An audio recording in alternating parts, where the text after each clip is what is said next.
आप सभी लोगों को मेरा सादर प्रणाम।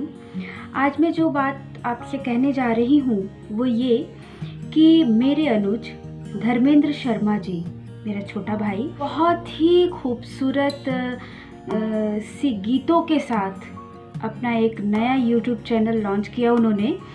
और उस चैनल का नाम है लिट्टी चोखा एंटरटेनमेंट।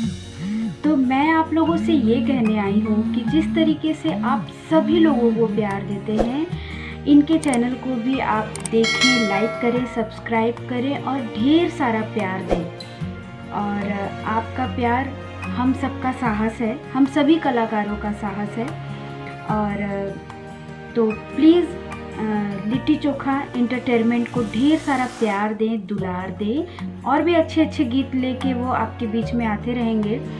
और बहुत सारे अच्छे अच्छे गीत उस चैनल के माध्यम से अभी भी यूट्यूब पे है।